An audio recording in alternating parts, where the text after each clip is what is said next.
Welcome inside the Alamodome, everyone. The FBU National Championship road to San Antonio.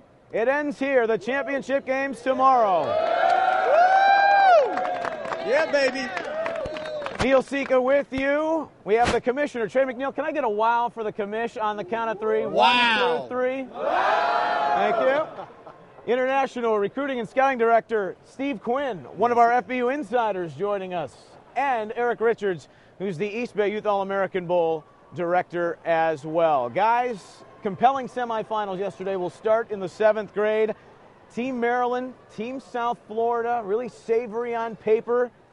Maryland dominated this football game, and they ran away with the 30-7 the final. From beginning to end, Neil. You know, it started out with Maryland dominating on the defensive side of the ball. South Florida took sorry. J.J. Johnson was taken out of that football game. Jordan Johnson, very strong, but up front, Maryland, big.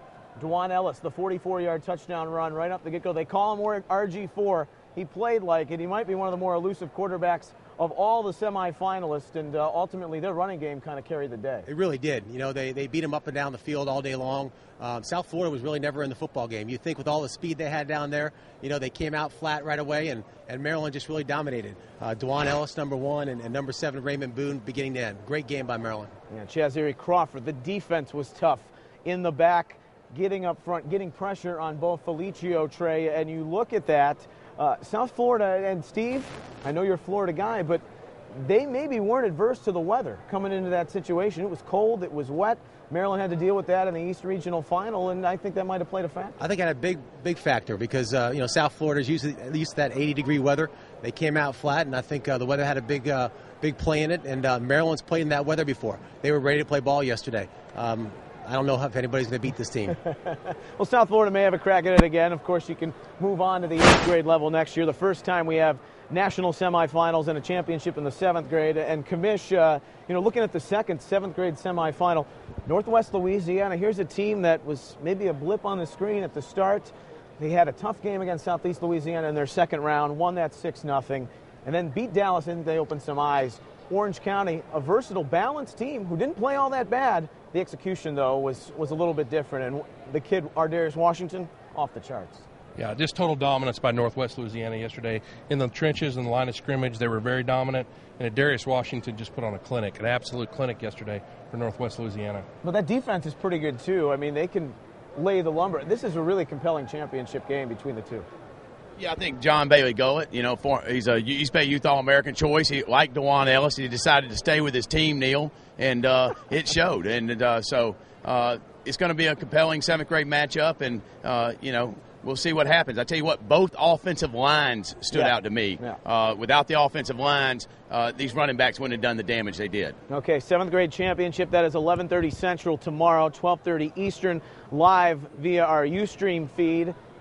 Time for the predictions. Okay, we've got Maryland, we've got Northwest Louisiana. Commish, you start first. You want me to go first? I want you to go first. Well, we got Finesse, I think, be versus... Be careful who you have behind you. We've got Finesse, I think, versus a lot of speed and talent. I think Maryland's going to try to get it on the outside, and I think Northwest Louisiana's going to bang it. I'm going Northwest Louisiana. Wow, Trey. Louisiana. Okay, the Commish takes Northwest Louisiana. Steve, who you have? You know, I got to say, I didn't get a chance to see the game against Northwest Louisiana last night, but after what I saw from Maryland, one of the best 7th grade teams I've ever seen in the country in the past 4 or 5 years, I'm taking Maryland. Yeah, of course. Okay.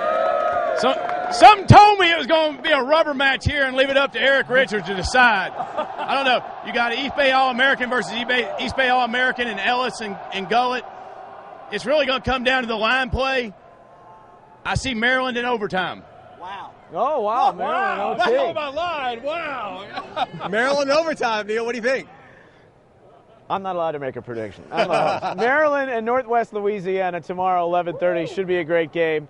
8th grade moving on, as you can hear some of our Army soldiers in the background. What an awesome atmosphere in the Alamodome. I didn't expect 2 shutouts in the national semifinals. We got that. A pretty good Massachusetts team who gets back to the national semifinals, and yet up front, Georgia, or North Georgia, whatever they want to be called, dominates. Jamias Williams, D'Angelo Gibbs has 1 catch, Eric Richards. I mean, if you were going to tell me that but they dominate the line of scrimmage and run so well, it was very convincing. Well, I mean, I think, obviously the past tournament and D'Angelo Gibbs being the star leading up to it, involved in the scheme of what Coach Silva and the Massachusetts coach came up. So they doubled and triple team, took Gibbs out of the game plan, and what it did is it opened up the hole for Jemias. It opened up Connor Hayward on the outside. That defense, I mean, we've got to talk about this defense. They've given up one touchdown in 5 games now. So a lot of players over there, in Connor Hayward and Jack Ness and Rico Woods and Jawan Simpkins, and you can just go on and on about Team Georgia. But if teams are going to do that, and Kenny Marchiol in Colorado comes in with the same game plan that D'Angelo Gibbs is not going to catch a ball against us because we're going to blanket him over the top with a safety and press him with a corner and even walking the linebacker out, then, yeah, Gibbs probably isn't going to have 2, 3, 4 catches, but it's hard to play 8 on 11. And I don't expect that out of Kenny Marchiol's coaching staff. I would think we would all agree they may be the best prepared coaching staff in this tournament. They spend countless hours of time in the film room, and so this is going to be a big one. So it'll be interesting. The interesting matchup to me is what does Marchiol and Colorado staff do to defend and game plan if they're going to stop Gibbs? Okay. Well, how much of a factor do you think? Davis Mills comes back. He had been injured in the first game. Probably threw the prettiest ball of the day yesterday on that touchdown pass. Well, would that be a factor? Davis Mills is a huge factor. He's a 7th grade East Bay Youth All-American. Chose to play with Team Georgia this year.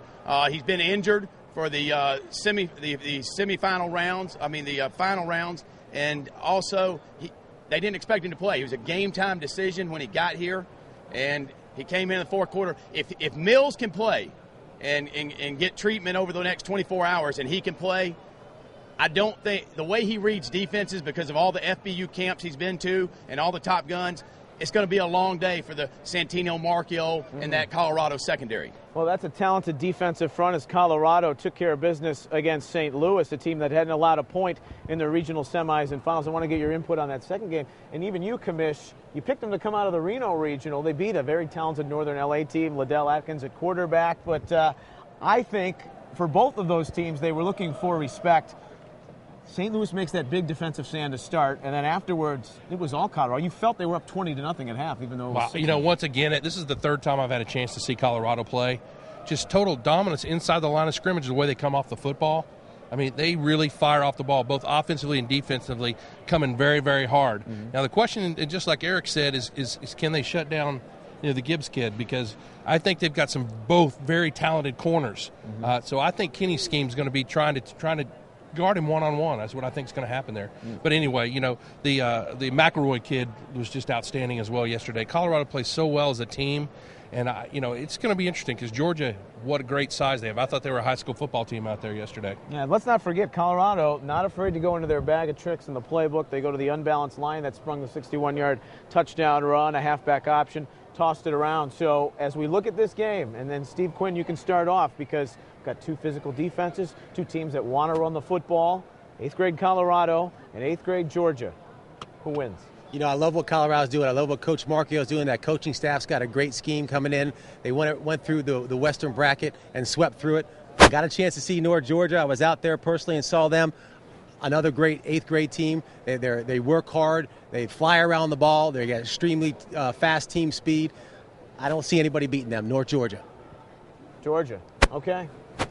Do I really want to know who you're picking? I think I know who you're picking. Well, players out of one county. I never thought this would be true. Emotionally attached a little bit as 99% of this roster comes out of playing in the youth league I run down in Gwinnett County. Yep. And it's just a great place to be in. Be interested to see. I do know one thing. I do not think we're going to have a shutout in this game either way. Right. Both defenses have dominated, Neil, all the way through to attack it with blanket scores, blanking people out all the way. I don't see that happening next year, but on the other tomorrow. But on the other end of that, I don't see a 28-36 running clock like we've been having either. I'm looking for a 14-13 ball game with Georgia having to go for 2 to win it. Okay. Well, that means that there's 2 for Georgia. I got to think you're going to stick with Here we go. Of course I am. Of course I'm going to stick with Colorado at this point. I've got to be a little different here. Not just because I've had a chance to watch them play 3 times.